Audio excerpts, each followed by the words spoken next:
Hello and welcome to TiElogues Q&A. To tell our viewers in TiElogues Q&A, we invite questions from our members and get an expert in the house to answer them for you. The expert in the house today is Kanika Mathur, and we are focusing on how to brand and market your product or service.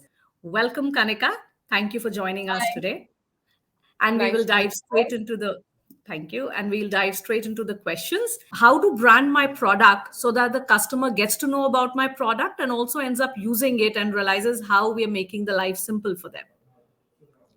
So I think the way I would start this whole topic about branding is really you need to make sure that you're not considered as a me too, right? There are tons, like when I go to Amazon, right? There are tons of let's take headsets as an example. When I go there, there are tons of products that are there. Some are for 1200 to 1500 rupees. The Apple ones are really expensive. And then you have, a wide ranging number of products that you can pick up from 400, 500 bucks as well. But if you look at people today, they're quite brand conscious. They would love to wear something which they believe is the best quality and has the best performance, right? And I would sort of try and make sure that I develop a positioning by looking at these aspects as the basic context, right? What I would do is I would look at who am I selling to, which is of course the most critical part. If you look at brands like Boat as an example, right?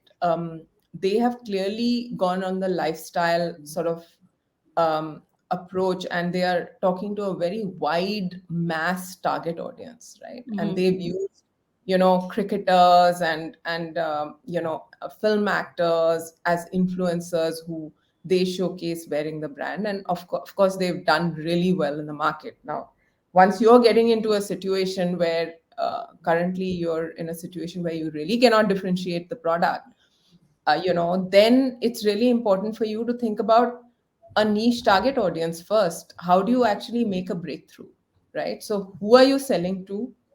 Why will they buy you, right? How do you differentiate yourself, right? What is your value versus competition, right? You need to actually say something, right?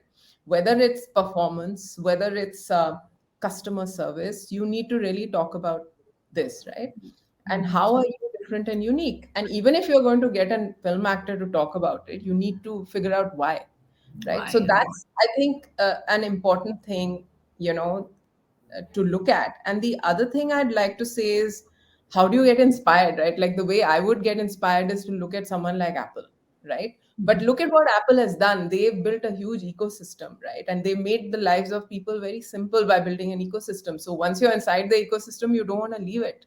That's a Yeah. great way of catching the customer, right? So whether it's laptops, whether it's accessories, whether it's phone, it's all there. And the way they make life simple is to ensure not just from design, but also to ensure that you have things like great privacy and security and so on and so forth. So you really feel comfortable in the ecosystem. So you need to think about what is the entire ecosystem that you want to build for yourself, and that will help make life simpler, right? Okay. So I think that would be something that you should look at as a context as well, right? But the way I would like to look at it immediately, if you have a product that's going into the market, try and see how you can be a little different in the way you approach it, right? And even if you're spending money, how can that money be spent differently, right? So lifestyle is a big way, to sell brands like yours, right? So how do you actually showcase your brand would be an interesting things to do if you're on Amazon as an example, right? So how about thinking about, let's say, an augmented reality or a 3D approach to showcasing your product? So if you go to Amazon today, you see really a boring way in which people have showcased the product. Maybe you can actually differentiate yourself by showing your products in a different way using 3D. Now this is just an example, but you really need to think about the whole approach that you have, right from the customer, the differentiation of your brand, and how you want to make your customers life simple, and how you want to focus, whether it's going to be lifestyle led, whether it's going to be tech led, what is it going to be? And I think we need to have a deeper conversation to actually arrive at what is the best way of managing this. Okay, great. The next question is, we want someone to help us rate our brand in terms of product, perception, trust, and give us feedback to improve it further. How does a company do that? I think this is a really important question. All of us tend to get lost in what we do and we never look at the metrics. And, looking at the metrics for a brand is really crucial to know how are you progressing, right? So I think this is a great question. And the way I would look at it is that there is no one way of doing this. You need to look at three or four different approaches in today's day and age. So, the one, of course, is to do a survey, right?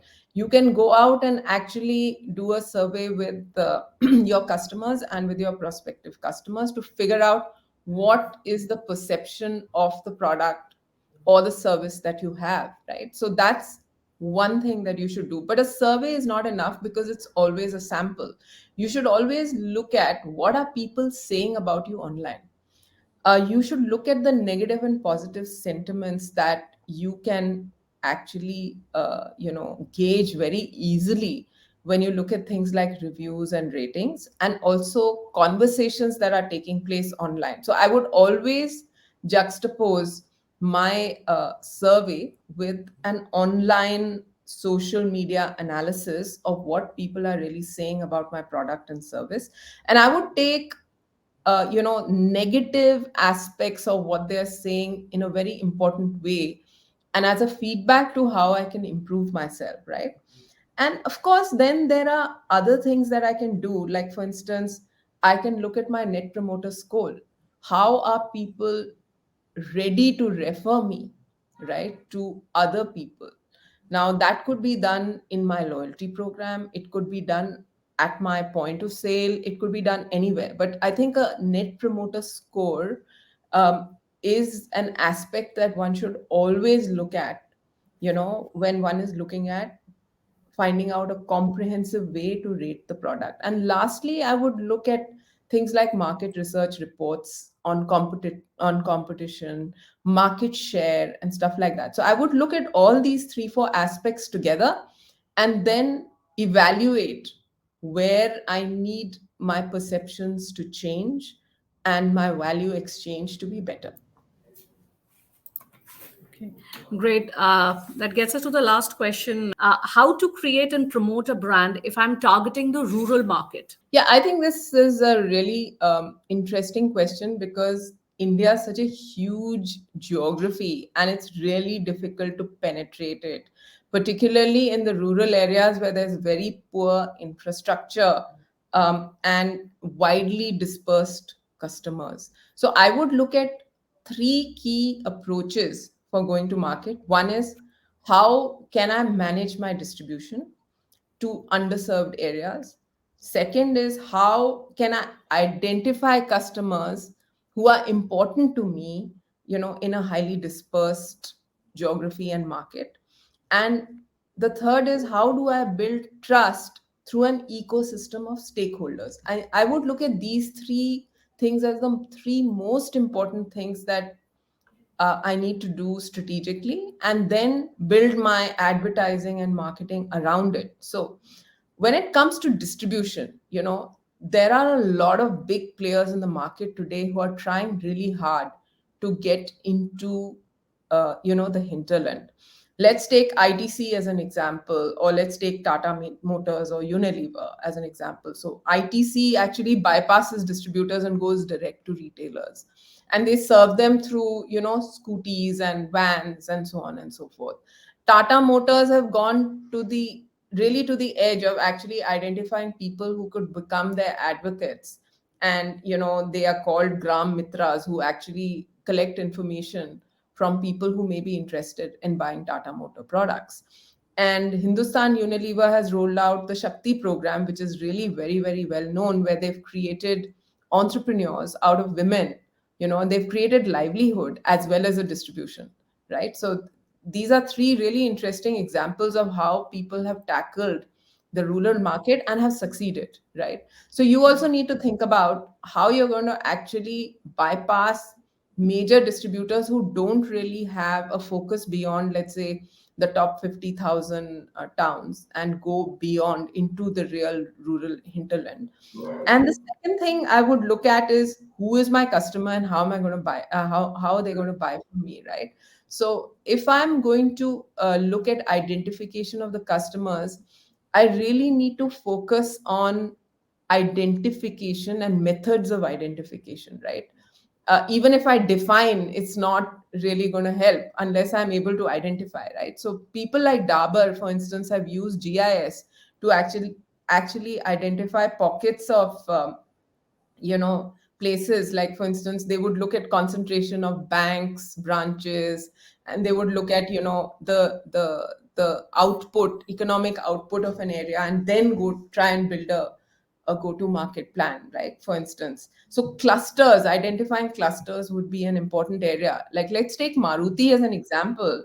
What they've done is that they've actually identified pockets. Like, for instance, they've identified turmeric farmers in Tamil Nadu. They've identified apple growers in Himachal Pradesh, and they've actually gone to market over there. So it's a very interesting, focused approach where you really need to find a needle in a haystack, right? And the last thing is building trust. Now, this is really crucial, right? Because the rural areas are moving out from commodities into brands. So how does a brand build trust is really important.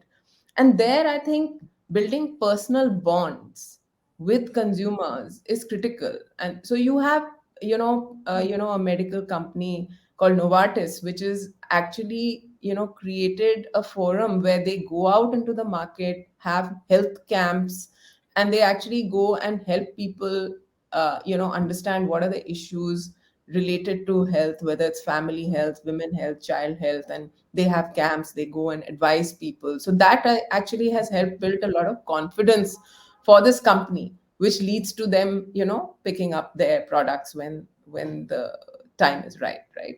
So this is the kind of stuff that one needs to do to actually help build a brand in rural markets. Thank you so much, Kanika. Thanks a lot for answering the questions for our members. Thank you for your time.